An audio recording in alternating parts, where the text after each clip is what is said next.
Hi, and welcome to this episode of John's Model Kit Review. In today's fun classic model kit review, we'll be looking at the Monogram Classics Hawker Typhoon in 1/48 scale. This is Monogram kit number 6841.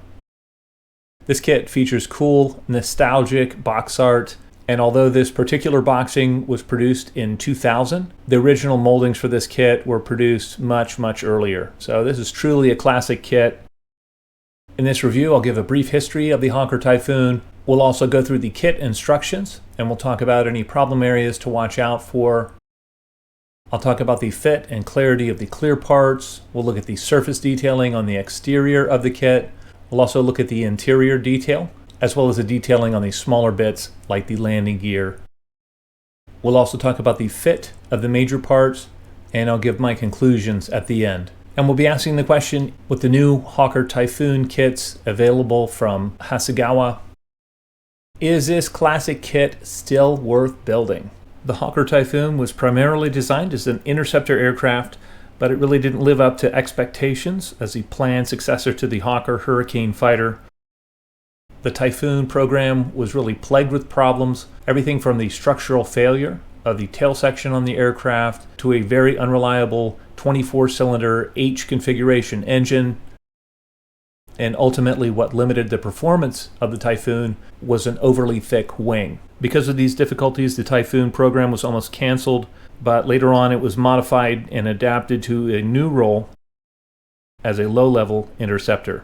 Its phenomenal top speeds at these lower levels, combined with its massive firepower of 4 20mm cannon and all sorts of rockets and bombs that it could carry, gave the Typhoon an important role to play in the victory of World War II. One of the most effective weapons fitted to the Typhoon was the 8 wing-mounted rocket projectiles for operations against tanks and fortified positions. I actually built this kit when I was first getting back into modeling in the early 2000s, and as such, I brush painted the finish on this kit. I also used tube glue to finish it, and so if you see some imperfections, cut me a little bit of slack on this one. This is definitely one of my earlier model making attempts. Also noteworthy is the fact that I have gone back and I have used this aircraft as a weathering test bed to try out new weathering techniques. After sitting unweathered on the shelf for many years, I pulled this kit back out and I went over it with some pastels and did some pastel weathering. You can tell the weathering on this aircraft is not as refined as my more recent builds.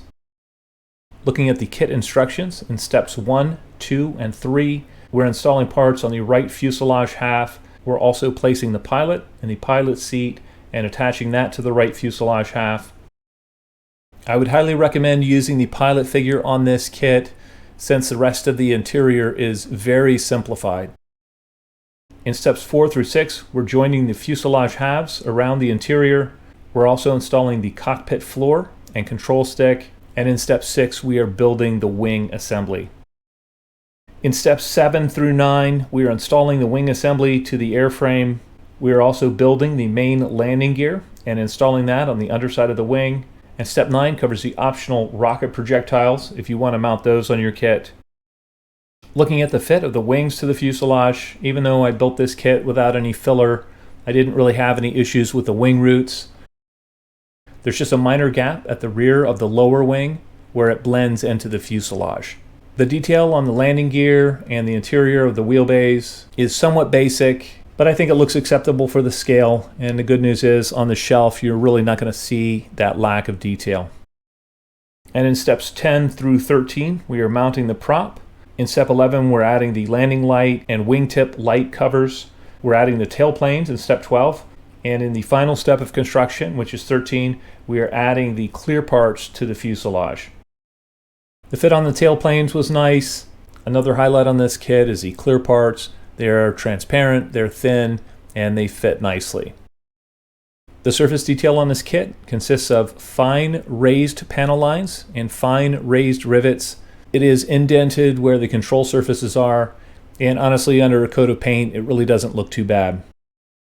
Looking at the decal and painting guide, there are 2 marking options included in this kit. The first one is for a Typhoon 1B, serial number RB222 of number 198 Squadron, This aircraft took part in the Battle of the Falaz Gap in August of 1944.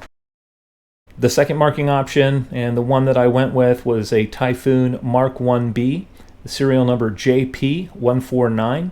This one is from number 440 Squadron of the Royal Canadian Air Force in October of 1945.